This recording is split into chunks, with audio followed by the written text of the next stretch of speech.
지난주에 저희 어머니의 생신이 있었는데요. 86번째 생신인데 올해는 제가 전화해도 응답을 하실 수가 없습니다. 작년에 돌아가셨기 때문이에요. 그래서 이제는 해피 버스데이 해도 그래 고맙다 하는 어머니의 목소리를 들을 수 없다고 생각하니까 마음이 참 짠해지더라고요. 그런 마음이 있었습니다. 그래서 몇 년 전에 어머니가 이렇게 저에게 남겨놓은 보이스 메시지를 지금도 간직하고 있는데요. 그거를 한 10번 들었나 봐요. 그렇게 어머니 목소리 들으면서 하루를 보냈습니다. 여러분 기회가 되시면 부모님 영상 많이 찍으시고요. 목소리를 많이 녹음해 두세요. 떠나가면 정말 그 목소리가 그리워지게 될 것입니다. 저희 아버지만 남았다 생각하니까 이제 아버지마저 가시면 나는 고아구나 그런 생각을 하니까 마음이 참 그렇더라고요. 사랑하는 이들을 먼저 보낸 사람에게 그 허전한 마음은 잊을 수가 없습니다. 겪어보신 분들은 알 것입니다. 있을 때 더 잘할 걸 하는 후회가 우리 모두에게 몰려오죠. 사람의 만남과 이별은 그리 애틋하고 소중한 것인 것을 떠나보내면 아는 것 같습니다. 오늘 이 예수님의 말씀하신 본문의 배경은 예수님이 제자들을 떠나시기 직전에 하신 말씀이에요.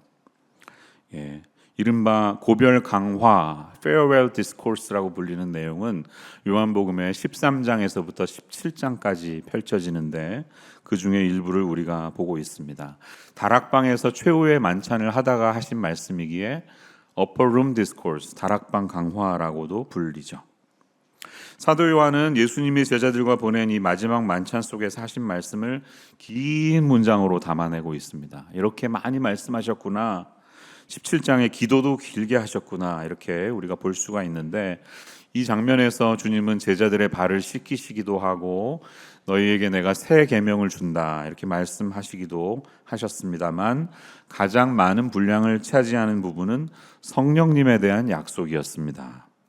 오늘 본문 14장에도 많이 나오지만 16장에 가면 더 자세하게 주님은 성령님에 대해서 말씀해 주십니다.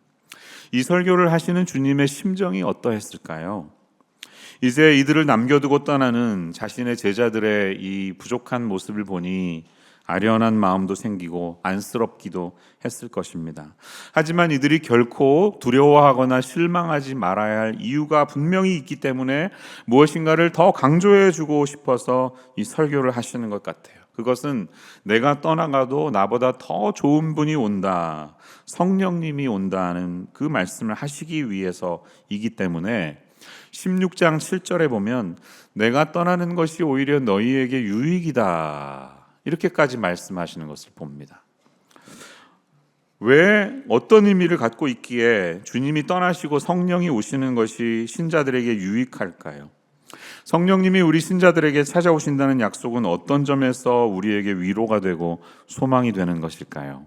부활절을 보내고 이제 성령 강림 주간을 묵상하고 있는 저와 여러분들에게 오늘 주님께서 주시는 소망의 메시지가 가슴 깊이 박혀서 그 소망이 꽃을 피우고 열매 맺는 인생 되시기를 주님의 이름으로 축원합니다. 오늘은 세 가지 아웃라인으로 볼 텐데요. 첫 번째로 우리가 소망을 가질 수 있는 이유는 오실 그분은 또 다른 보혜사이시기 때문입니다. Another helper. 오늘날 교회 안에서, 특별히 이 개혁주의 교회 안에서, 장로교 신학을 가지고 있는 교회 안에서 성령 하나님을 강조하면 나타나는 현상을 좀 볼 수가 있습니다. 한 가지는 조금은 경계의 눈초리로 대한다는 것이고요. 성령님에 대한 강조는 교리적인 이야기 안에 머물 때가 많다는 것입니다. 제가 이렇게 말씀드리는 이유는 여러분들께서는 일상의 삶 속에서 정말 성령님을 의식하면서 살고 계신지 궁금하기 때문입니다. 일반적으로 교회 다니는 모든 사람들은 삼위일체 하나님을 믿습니다. 우리는 매주일 예배 드릴 때마다 사도신경을 암송하면서 성령을 믿사오며 이렇게 고백합니다. 성도님들은 성령이 인격이신 것을 믿고 그분 또한 하나님이심을 믿습니다. 그런데 그런 고백을 하면서도 누군가 성령을 강조하고 말하기 시작하면 조금은 경직되는 경향이 있습니다. 성령 세례, 성령의 역사, 성령 충만, 성령의 인도, 성령의 은사 이런 말들을 들으면 저 사람은 조금 광적인 신자인가 보다 이렇게 생각하는 경향이 있습니다. 물론 사람들이 이렇게 생각하도록 일부 교인들이 원인 제공을 했다고 볼 수도 있습니다. 성령을 말하면 우리는 이 구원의 서정 속에서 이루시는, 우리에게 거듭나게 하시고 하나님의 자녀가 되게 하시고 또 우리를 이끌어 주셔서 영화로운 단계까지 이끄시는 성령님을 생각하기보다는 현상을 강조했고, 성령 받을 때 나타나는 겉으로 드러나는 현상에 관심을 가지고요, 성령의 열매보다는 은사를 강조했고, 은사 중에도 계시적인 은사를 성령과 관련해서 많이 말했습니다. 그래서 왠지 성령이 하신다는 것은 지성적이지 않은 반지성적인 것이라는 생각도 들고, 성령이 하시는 일은 일상적인 삶과는 반대되거나 초월하는 것이기에 일반적이고 일상적인 삶을 소홀히 여기는 경향도 우리에게 있었습니다. 하지만 이 모든 것은 우리의 오해에서 나온 것이에요. 성령을 이야기할 때 우리는 물론 성령의 역사와 나타나는 능력에 관해서만 이야기할 수 없다는 것입니다. 왜냐하면 성령님은 엄연히 한 분의 인격이시기 때문입니다. 그분은 인격이세요. 사실 성령에 대한 이야기는 사도행전에 많이 등장하죠. 사도행전에 나타난 성령의 역사와 능력을 우리가 책으로 읽어볼 때, 이렇게 놀라운 일들이 일어나는구나 우리가 보았습니다. 반면 오늘 말씀은 성령님에 대한 이론적인 설명이라고 할 수 있습니다. 예수님은 이제 제자들 곁을 떠나시게 될 텐데, 자신이 떠나간 이후에 찾아오시게 될 성령님이 어떤 분이신지, 그분이 어떤 역할을 하시는지, 또 이것이 우리에게 주는 영적인 의미가 무엇인지 이야기해 주시려고 합니다. 그러면서 제일 먼저 오늘 말씀 16절에 보면 하나님께서 또 다른 보혜사를 여러분에게 주겠다 이렇게 말씀합니다. 그가 너희에게 또 다른 보혜사를 주사라고 말씀하십니다. 이 말이 의미하는 뜻이 무엇일까요? 보혜사라는 단어는 우리가 일상에서 거의 사용하지 않는 단어입니다. 그냥 누가 만들어낸 말입니다. 보호할 보자, 은혜 베풀다, 혜택을 베풀다 할 때 혜자, 그리고 선생님 사자를 사용합니다. 보호하시고 은혜를 베푸시는 분, 이렇게 해석할 수가 있겠죠. 헬라어로는 파라클레토스라는 단어인데 합성어입니다. 파라라는 곁에, alongside라는 뜻과 클레오라는 부르다라는 동사가 합쳐진 것인데요, 우리 곁에 있도록 부르심을 받은 분, 이렇게 볼 수가 있죠. 법적인 용어도 있는데 변호사나 대변인처럼 우리 곁에서 나를 대신해서 발언해주고 도와주는 대변자입니다. 또 상담가, 동행가라고 번역할 수도 있어요. 그래서 영어 성경을 보면 helper라는 ESV는 그렇지만 advocate, counselor 이렇게 다양하게 번역하고 있는 것을 봅니다. 성령님은 우리 옆에서 돕는 분이시고, 우리를 대변하시는 분이시고, 대언하시는 분이시면서 우리를 위로하시는 분이시고, 우리에게 상담해 주시는 분이시고, 여러 해석이 다 가능합니다. 그런데 이렇게 말씀하시는 예수님의 의도는 간단히 보면 성령님은 인격이시라는 거예요. 인격이세요. 그분은 단순히 어떤 능력이나 에너지나 초자연적인 것을 일으키는 그런 force, 힘이 아니라 한 분의 분명한 인격체라는 것입니다. 여호와의 증인 같은 대표적인 이단들이 가르치는 것과는 분명히 다르죠. 여호와의 증인들은 성령이 만약에 사람처럼 독립된 인격이라면 왜 부어진다거나 채워진다는 이런 표현을 쓰냐고 반문합니다. 성경을 깊이 연구하지 못했기 때문이죠. 그래서 그들은 성령을 에너지와 같이 작용하는 힘에 비유합니다. 공식적인 문건을 보면 성령은 하나님의 움직이는 능력이다, 여러 가지로 적응되어 기능을 수행할 수 있는 힘에 비할 수 있다, 이렇게 말합니다. The Holy Spirit is God's power in action, His active force, 이렇게 말합니다. God sends out His Spirit by projecting His energy to any place to accomplish His will, 이렇게 설명한다는 거예요. 자, 그런데 또 다른 보혜사를 이야기하시는 주님의 의미는 무엇일까요? 한번 생각해 보세요. Another counselor, 또 다른 보혜사가 있다는 것은 이전에도 보혜사가 있었다는 뜻이겠죠? 이전에 보혜사가 있었으니까 또 다른 보혜사를 보내신다는 것이 아니겠습니까? 예수님이 우리의 보혜사이셨는데 이제 또 다른 보혜사가 우리에게 찾아온다는 그런 말씀인 것이에요. 예수님도 우리의 보혜사셨다는 것입니다. 예수님이 육체로 이 땅에 오신 보혜사셨다면 이제 성령님은 영으로 오신 보혜사로서 너희 모두에게 오실 것이다 라는 약속이 여기에 있는 것입니다. 성령님은 예수님을 리플레이스하는, 대체하는 다른 인격체가 아니라 예수님처럼 똑같은 인격을 가지고 같은 역할을, 보혜사 기능을 하실 분이 이제 너희들에게 오신다, 이런 약속이라는 말이에요. 예수님이 우리의 보혜사라는 사실을 성경이 많이 말하는데 대표적으로 요한일서 2장 1절에 보면 이렇게 말씀하십니다. 너희 자녀들아, 내가 이것을 너희에게 쓰면 너희로 죄를 범치 않게 하려 함이라. 만일 누가 죄를 범하면 아버지 앞에서 우리에게 대언하는 자가 있으니 곧 의로우신 예수 그리스도시니라. 이렇게 말씀합니다. 이 카운슬러, 대변자, 애드보켓, 우리의 보혜사는 예수 그리스도시라는 거예요. 그분은 우리의 죄 문제를 해결하시는 분이시고, 우리가 죄 가운데 빠져서 허덕일 때에 사탄의 정죄함 앞에서 우리를 변호하시고 하나님 앞에서 우리를 보호해 주시는 분이십니다. 그런데 그분이 하신 일과 동일한 일을 해주실 성령님이 이제 제자들에게 오실 것이다, 이렇게 약속하고 있는 것입니다. 그리고 이 약속은 제자들에게뿐만 아니라 이 약속을 믿는 우리 모든 성도님들에게도 유효한 말씀입니다. 할렐루야. 네, 제가 잘 하지 않는데 한번 따라해 주세요. 믿으시면 아멘. 아멘이신가요? 이 사실을 꼭 붙드세요. 성령님이 예수님처럼 우리 가운데 오셔서 우리를 위하여 대변해 주시는 분이십니다. 육체로 오신 하나님의 아들이 예수님이십니다. 그런데 그분이 떠난다면 이런 느낌이겠죠. 30년 동안 거래처 사업하면서 내 대신 모든 일을 해주는 유능한 변호사가 있었어요. 걱정 하나도 안 했어. 모든 것을 이 변호사에게 맡기면 다 사업이 잘 됐어. 근데 그분이 리타이어하고 간대요. 그럼 얼마나 허전하겠어요. 이제 누가 또 내 사업을 이렇게 해주려나. 근데 그 이전 변호사를 오히려 넘어서는 더 유능한 분이 완벽하게, 그것도 영원히 당신과 함께 할 것이다, 이렇게 주님이 약속하고 계신 것입니다. 할렐루야. 사랑하는 여러분, 우리 곁에 예수님과 동일한 보혜사가 계심을 기억하시기를 축원합니다. 주님이 제자들에게 이 말씀을 하셨을 때 제자들이 들었던 그 상황과 우리의 상황이 그렇게 다르지 않을 것입니다. 때로는 우리도 이 세상을 열심히 살지만 외롭다고 느낄 때가 많습니다. 홀로 나만 이렇게 고생하나? 주위를 둘러보면 아무도 없는 것 같습니다. 목자님들 많이 외로우시죠? 도움의 가정이 있으면 얼마나 힘이 돼요. 근데 아무도 도움이 안 될 때 굉장히 외롭습니다. 물론 하나님이 나를 지키신다는 것은 알고 믿습니다. 하지만 하나님은 왠지 멀리서 그냥 나를 바라보시는 그런 분처럼 느껴집니다. 성령께서는 특정한 사람들, 좀 성령 충만한 사람들, 나와는 다르게 뜨겁게 신앙생활하는 그런 사람들 속에는 계신 것 같은데 그게 나의 이야기처럼 공감되지는 않습니다. 나도 역시 예수님을 믿기는 하지만 내가 믿는 예수님은 언제 다시 오실지는 잘 모르겠고 성령은 나 같은 사람에게는 오지 않으셔서 믿음을 지키며 사는 것이 정말 외롭고 힘들다는 생각이 들 때가 있어요. 그러나 여러분, 그것은 사실이 아닙니다.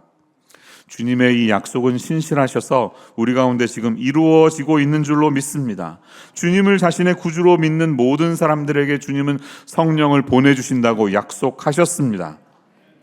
우리가 아주 가까이에서 그분의 존재를 느낄 수 있든 아니면 그 느낌이 조금 어색하든 관계없이 그것은 우리의 feeling, 느낌일 뿐이고요. 사실적으로는 성령은 우리 모두와 지금 이 자리에 함께 계신다는 것입니다. 때로는 마치 내 힘으로 하고 있는 것 같은 일상의 많은 일들 속에 성령은 우리와 동행하시고 함께 하시며 우리가 하나님이 하신 주님의 말씀들을 기억나게 하시고 우리가 해야 할 일들을 가르쳐 주시는 그런 분이십니다. 오늘 제가 말씀을 전하는 이 순간에도 하나님은 이 자리에 우리와 함께하고 계심을 믿습니다. 그러므로 사랑하는 여러분, 여러분은 절대로 혼자가 아닙니다. 혼자 신앙생활하고 있는 것이 아닙니다. 하나님은 우리에게 멀리 계신 분이 아니십니다. 보혜사, 이 원더풀 카운슬러, 그분을 주시겠다는 위로가 주님을 떠나보내는 제자들에게는 그다지 위로가 되지 않았던 것처럼 보이지만 사도행전을 읽어보면 결국 이 제자들이 성령을 받아서 이 세상을 열심히 살다가 마감하면서 할 수 있었던 고백은 약속대로 성령이 그들과 함께 하셨다는 고백이 아니겠습니까?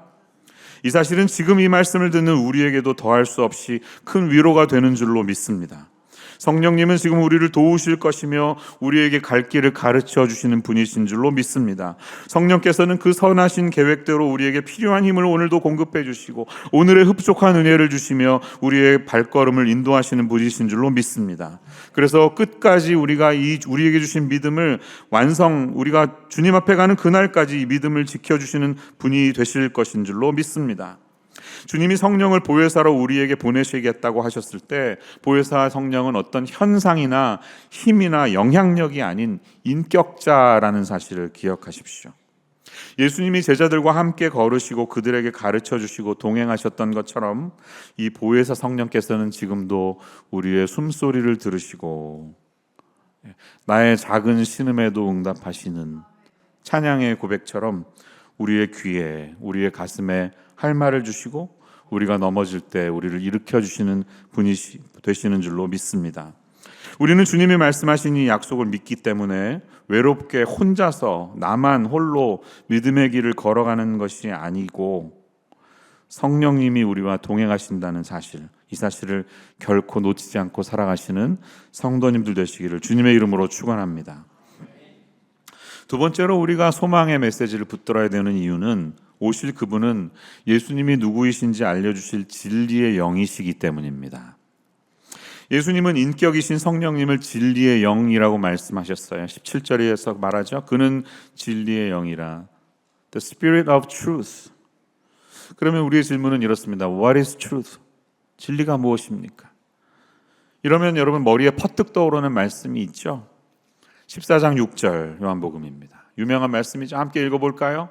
예수께서 이르시되 내가 곧 길이요 진리요 생명이니 나로 말미암지 않고는 아버지께로 올 자가 없느니라. 14장에서 예수님은 이 강화를 하시면서 너희를 두고 떠나는데 내가 어떤 존재인지 가르쳐야 할까 할 때 내가 길이다, 이 얘기를 하시고 싶은 거예요. 하나님께로 인간이 나아가야 하는데 그분께로 나아갈 수 있는 유일한 길이 있다면 그게 바로 나다, 이 이야기를 하시려고 보니까 그것만이 진리이고 그것만이 우리에게 영원한 참 생명을 주시는 분이 바로 예수 그리스도시다, 이 말씀을 우리에게 하시고 싶은 겁니다. 여러분, A에서 B라는 곳에 갈 때 바다가 있거나 협곡이 있으면 다리가 필요하잖아요. 미국에서 가장 긴 다리는 루이지애나에 있는 레이크 폰차 트레인 대교라고 하는데요, 38.4km라고 합니다. 2011년까지는 세계에서 가장 긴 다리였는데 기록을 깼습니다. 어느 나라에서 깼을까요? 중국에서 깼습니다. 가장 긴 다리들이 이제는 다 중국에 있는데요, 세계에서 가장 긴 다리는 단양 쿤산 그랜드 브릿지라고 하는데요, 164.8km라고 합니다. 장쑤성 단양시와 쿤산시를 연결하는 철도인데요, 서울에서 대전까지 그냥 한 번에 가는 것과 똑같다고 합니다. 어마어마하죠. 논도 지나고 그다음에 늪도 지나고 강도 지나고 막 이렇게 가는 일직선 철도라는 거예요. 여러분, 이런 다리들이 없으면 섬과 섬을 차로는 결코 갈 수 없듯이 우리 인간에게는 우리의 힘으로 해결할 수 없는 깊은 협곡이 있습니다. 하나님께로 갈 수 없는 우리의 문제가 있어요. 그것은 우리가 하나님과 멀어졌다는 것인데 우리의 죄의 문제로 일어난 일입니다. 그런데 이 건너갈 수 없는 협곡을 해결하기 위해서 하나님과 인간 사이에 다리가 되어주신 분이 계신데 이분이 예수 그리스도시라는 겁니다. 예수님이 아니고서는 우리가 하나님께 다가설 수 없는 깊은 간극이 인간과 하나님 사이에 있는데 이 문제를 해결해 줄 유일한 길, the way, 이게 예수 그리스도라는 말씀을 주님이 강조하시고 싶은 거예요. 그러니까 성경에 이 책이 66권이잖아요. 다양하고요. 연애 같은 시도 있고 그냥 하나님이라는 단어가 안 나오는 책도 있지만 다 종합해 보면 이 성경은 예수 그리스도에게로 종착점이 가게 되어 있습니다. 성경은 예수 그리스도에 대한 이야기입니다. 우리가 추구하고 알고 싶어하는 이 영원한 생명에 대한 진리, 그 모든 생명에 관한 길은 오직 예수 그리스도를 통해서만 이어지게 된다는 사실이에요. 예수님 없이 진리가 없고 예수님 없이 영생이 없습니다. 그러므로 우리가 오늘 기억해야 될 사실은 이 예수 그리스도의 영이신, 진리의 영이신 성령님의 도움이 없이는 우리가 예수님이 진리다라는 사실을 고백할 수 없다는 사실이에요. 여러분, 예수 그리스도가 진리이심을 믿으십니까? 성령님이 여러분 안에 계시기 때문입니다. 성령님께서 가르쳐 주시기 때문이에요. 요한복음 16장 13절은 이렇게 말씀해요. 그러나 진리의 성령이 오시면 그가 너희를 모든 진리 가운데로 인도하시리니 그가 스스로 말하지 않고 오직 들은 것을 말하며 장래일을 너희에게 알리시리라. 이 말씀이 우리에게 무엇을 증거합니까? 성령님은 자기 멋대로 자기 뜻대로 말씀하시는 분이 아니라는 거죠. 성령님은 아버지 하나님, 아들 하나님과 연결되어 있는 분이십니다. 예수님이 아버지 안에 계시고 예수님이 우리 안에 계시듯이 예수 그리스도의 영, 하나님의 영이신 성령님께서는 스스로 말하지 않고 하나님과 연결되어 있는 진리를 말씀하시는 분이시에요. 진리이신 예수 그리스도께 연결되어서 우리에게 진리를 가르치고 알게 하시는 분이 바로 성령 하나님이십니다. 그러니까 이 진리를 알기 위해 우리가 성경을 읽고 공부해야 되는데, 성경을 읽으실 때 우리가 꼭 기억해야 되는 사실이 있습니다. 그것은 일반적인 문학 작품, 걸작품을 읽듯이 똑같이 읽을 수 있는 게 아니라는 거예요. 웬만한 지성이 있으면 일반적인 책은 우리가 읽고 이해할 수 있지만 성경은 그렇지 않습니다. 성경은 진리의 영이신 성령님이 가르쳐 주셔야 알 수 있는 것입니다. 여러분, 성령님이 우리 안에 계시기 때문에 이 말도 안 되는 것 같은 성경 말씀을 읽을 때 우리가 아멘, 정말 그렇습니다, 이것이 진리입니다 라고 우리가 고백할 수 있다는 사실을 기억하시기를 축원합니다. 성령님이 우리에게 진리를 진리라고 말씀하시기에 우리가 예수 그리스도가 진리다라고 말할 수 있는 것입니다. 17절 말씀 보면 세상은 전혀 그것을 알지 못하기 때문에 전혀 이해해도 모른다는 겁니다. 그러나 너희는 안다, 그렇게 말씀합니다. 왜? 성령께서 우리 안에서 증거하시기 때문에. 믿는 자가 있고 믿지 않는 자가 생기는 거예요. 이것은 내가 열심히 노력하고 연구한다고 깨달아지는 게 아니라 성령께서 하시는 일이라는 사실입니다. 오늘 이 말씀을 들으시면서 목사님 그러면 어쩌라고요? 이렇게 물어보시는 분이 계시다면 이렇게 말씀드리고 싶어요. 우리 인생과 우리의 마음의 문을 여는 열쇠가 있습니다. 근데 그 열쇠를 내 힘으로 열려고 하지 마시고 그 열쇠를 성령님께 드립니다. 이렇게 이양해 보세요. 성령님이 열어주세요. 열쇠를 드리세요. 그럼 그분이 마음의 문을 여셔서 이 진리를 깨닫게 하실 줄로 믿습니다. 그 열쇠를 주님께 내어드리는 성도님들 되시기를 축원합니다. 세 번째로 우리가 소망을 가져야 할 이유는 오실 그분은 우리와 영원히 함께 하실 분, 영원히 함께 거하시는 분이시기 때문이에요. 여러분, 성령님은 언제부터 계셨습니까? 마가의 다락방, 사도행전 2장 성령 강림 사건 이전에는 계시지 않던 분이십니까? 그렇지 않죠. 성령님은 사실 태초부터 계셨습니다.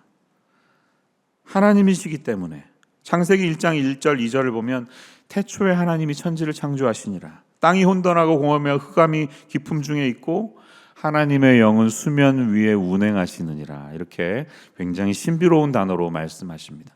이 하나님의 영 성령이 태초부터 계셨다는 말씀이죠.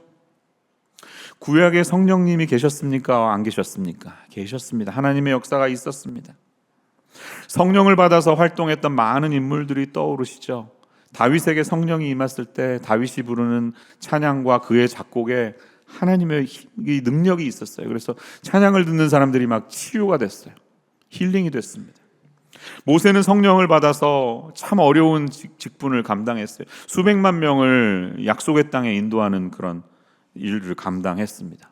사무엘에게 성령이 임했기 때문에 그는 하나님의 말씀을 예언하고 증거할 수 있었습니다. 성령님은 심지어 인격적으로 좀 부족한 사람들, 삼손이나 사울 같은 사람에게도 임했습니다. 하지만 차이는 무엇입니까?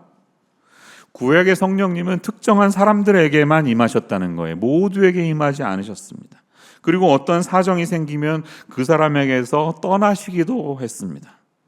사울에게서 성령이 떠났을 때 얼마나 끔찍한 일이 생겼는지 잘 알고 계시잖아요. 하지만 구약의 요엘 선지자에게 주신 하나님의 예언이 드디어 사도행전에서 이루어졌을 때 내가 내 영을 만민에게 주리니 자녀들이 장래일을 말하고 늙은이들은 꿈을 꾸며 젊은이들은 이상을 볼 것이다. 내가 내 영을 남종과 여종에게 부어줄 것이라는 약속이 드디어 실현이 되었다는 것이죠. 그래서 성령 강림 사건의 특징이 있다면 그것은 전 우주적으로 임하셨다는 것입니다. 계층이나 지역이나 문화나 남녀의 차별 없이 모든 사람에게, 예수 그리스도를 주로 고백하는 사람에게 성령님이 임하셨다는 것이에요. 하지만 더 중요한 것은 그 성령께서 각각의 개인들 안에 인격으로 내주하신다는 사실이에요. 그것도 일시적이 아니라 영원히 거하시겠다 말씀하십니다. 16절, 그가 또 다른 보혜사를 너희에게 주사 영원토록 너희와 함께 있게 하리니, 이렇게 말씀합니다. 17절 후반, 그는 너희와 함께 거하심이요 또 너희 속에 계시겠음이라, 이렇게 말씀합니다. 성령님은 우리 안에 내주하시는 분이십니다. 도와주세요 하나님 그러면 응급차가 911 전화하면 달려오듯이 잠깐 해결해주고 그냥 떠나는 존재가 아니라 우리와 함께 영원히 거주하시는 분이 성령 하나님이시라는 거예요. 할렐루야. 그리고 거기에서 머물지 않고 내 안에 계신 성령님은 우리의 삶을 예수님처럼 바꾸어 주십니다.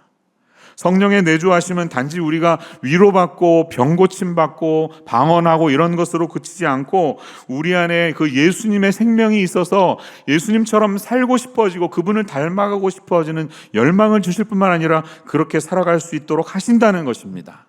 그 생명이 우리 안에서 역사하기 때문에 이게 바로 영원한 생명이에요. 영원한 생명이 지금 우리에게 시작되었다는 것입니다. 성령 하나님이 우리가 안에 계셔서 증거해 주고 계시기 때문이에요. 영원히. 에베소서 1장 13절 14절은 이 말씀을 인치심, sealing이라는 단어로 표현하고 있습니다. 그 안에서 너희도 진리의 말씀 곧 너희의 구원의 복음을 듣고 그 안에서 또한 믿어 약속의 성령으로 인치심을 받았으니 이는 우리 기업의 보증이 되사 그 얻으신 것을 속량하시고 그의 영광을 찬송하게 하려 하심이라, 이렇게 말합니다. 인치심에 관한 것은요, 인증 도장을 찍는 것과 비슷합니다. 예전에 왕이 문서를 보내면 맨 마지막에 이렇게 왕의 실, 도장이나 뭐 그런 걸 찍었죠. 촌농을 녹인 다음에 거기 인을 찍었죠. 그리고 거기서 끝나지 않고 둘둘둘 마른 그 문서에 실로 묶은 다음에 그 열 수 있는 부분에 촌농을 떨어뜨리고 거기에도 인장을 찍었습니다. 왜? 왕이 보낸 거기 때문에 아무나 열 수 없다. 당사자가 열기까지는 아무도 열지 못한다. 그걸 확인해 주는 것이었죠. 이건 내가 한 거야, 누가 했는지를 확인해 준다는 것입니다. 우리가 하나님의 자녀 되었음을 성령님이 인증처럼 우리 안에서 보증해 주신다는 것입니다. 그런데 그 인치심은 우리 기업의 보증이 되신다, 이렇게 말씀하십니다. Deposit Guarantee라고 영어 성경에 번역되어 있어요. 존 스타트 목사님은 이 부분을 설명하면서 이런 이야기를 합니다. 성령은 자기 백성을 그들의 최종적인 유업으로 안전하게 데려가는 하나님의 보증 혹은 담보다. 여기서 보증이라는 말은 아라본이라는 단어인데 원래 페니키아 상인들을 통해 헬라어에서 사용하게 된 히브리어다. 그 말은 현대 헬라어에서는 약혼 반지를 나타내는 말로 사용된다. 하지만 고대 상거래에서는 첫 번째 납입금, 계약금, 첫 지불액, 담보 등 구입가의 일부를 미리 지불하는 것, 그래서 해당 품목을 이제는 법적으로 완전히 자기 것으로 주장할 수 있게 하는 것, 그 계약을 유효하게 만드는 것이다, 이렇게 말합니다. 이 담보, 이제 이거는 내 거다라고 인정해 주시는 거예요. 하나님의 기업, 인헤리턴스를 물려받는데 이제 우리가 완전히 하나님께 속했음을 영원히 보증해 주는 분이 바로 성령 하나님이시다, 이렇게 말씀하시는 것이에요. 약혼 반지는 결혼을 약속하지만 그 자체가 결혼의 일부는 아닙니다. 하지만 우리가 집이나 자동차를 할부로 구매했을 때 처음 첫 번째 계약금을 내면 그때부터는 이제 우리 거예요. 어찌됐든 법적으로 우리 거, 내 거가 되는 것이. 성령님도 마찬가지입니다. 하나님이 우리에게 성령님을 보내주셔서 우리가 영원한 하나님의 자녀가 되었음과 이 우리의 구원의 일을 완성하시기 위해서 우리에게 디파짓 개런티, 보증이 되셔서 그것을 영원히 약속해 주신다는 사실이에요. 성령님이 우리 안에 인쳐 주셨음을 기억하시기를 바랍니다. 그래서 에베소서 4장 30절을 보면 하나님의 성령을 근심하게 하지 말라, 그 안에서 너희가 구원의 날까지 인치심을 받았느니라, 이렇게 말씀합니다. 저와 여러분은 이제 우리를 구원하실 완성이 올 그날까지 하나님 앞에서 인치심을 받았는 줄로 믿습니다. 고린도후서 1장 21절 이하는 이렇게 설명합니다. 이 말씀 같이 한번 읽어볼게요. 시작. 우리를 너희와 함께 그리스도 안에서 굳건하게 하시고 우리에게 기름을 부으시는 이는 하나님이시니 그가 또한 우리에게 인치시고 보증으로 우리 마음에 성령을 주셨느니라. 할렐루야. 이 말씀이 위로가 되시죠? 여러분, 성령님이 우리에게 보증이 되셨어요. 신앙생활하다 보면 흔들릴 수가 있어요. 나 정말 끝까지 구원받을 수 있을까? 요 모양 요 꼴인데도 시험에 들어서 넘어지고 교회 막 6개월 안 다니면 나 구원받은 사람 맞아. 그 시험에 빠져서 일어나질 못할 때가 있는데 성령님이 너 맞아. 힘내야지. 일어나서 훌훌 털고 갈 길 가야지. 왜 이러고 있어? 우리를 위해 말할 수 없는 탄식으로 지금도 우리를 위해 기도해 주시는 분이 성령님이시고 내가 하나님의 자녀 되었음을 보증하시는 분이 성령 하나님이시라고 하니 얼마나 이 말씀이 우리에게 위로와 소망이 됩니까? 할렐루야. 이런 하나님이 우리와 영원히 함께 하신다고 합니다. 영원히 떠나지 않으십니다. 예수님이 승천하시기 전에 마지막으로 제자들에게 하신 말씀이 Great Commission, 대사명으로 우리 모두에게 알려진 말씀이죠. 다 알고 계실 거예요. 하늘과 땅의 모든 권세를 내게 주셨음. 그러므로 너희는 가서 모든 민족으로 제자를 삼고 아버지와 아들과 성령 이름으로 세례를 베풀고 내가 너희에게 분부한 모든 것을 가르쳐 지키게 하라. 여기까지는 기억하는데 그 다음이 뭐라고 써 있죠? 성경 한번 올려주세요. 뭐라고 말씀? 굵은 글씨 읽어볼게요. 시작. 볼지어다 내가 세상 끝날까지 너희와 항상 함께 있으리라 하시니라. 아멘. 아멘. 예수님의 약속이 성령님의 오심을 통해 이루어졌는 줄로 믿습니다. 이 주님의 대사명을 이루기 위한 우리 모든 크리스찬들에게 성령님께서 함께 하시면서 세상 끝날까지 함께 하시며 우리에게 소망과 위로와 약속을 주시는 하나님 되심을 믿습니다. 그분을 의지하면서 우리의 일상의 삶 속에서 이 마음의 문에 열쇠를 내어드리며 성령님 저에게 그 진리를 가르쳐 주세요 라고 고백할 수 있는 저와 여러분 모두의 인생 되시기를 축원합니다. 기도하겠습니다. 내가 너희를 고아와 같이 버려두지 아니하고 너희에게로 오리라. 주님의 위로의 말씀이 우리에게 큰 힘이 되고 소망이 됩니다. 때로는 고아처럼 인생을 나 홀로 살고 있는 것 같은 삶의 상황 속에 성령 하나님이 우리의 동반자가 되시며 위로자가 되시며 상담가가 되시며 변호사가 되시며 대언자가 되셔서 우리가 굳건히 이 소망의 하나님 한 분만을 바라보면서 우리에게 주신 구원이 약속을 이룰 완성될 그날이 올 때까지 주님과 함께 동행할 수 있도록 함께하여 주심에 감사드립니다. 이 약속의 말씀을 붙들며 주 앞에 외롭지 않게 살아가는 우리 모두가 되게 하여 주시옵소서. 예수님의 이름으로 기도합니다.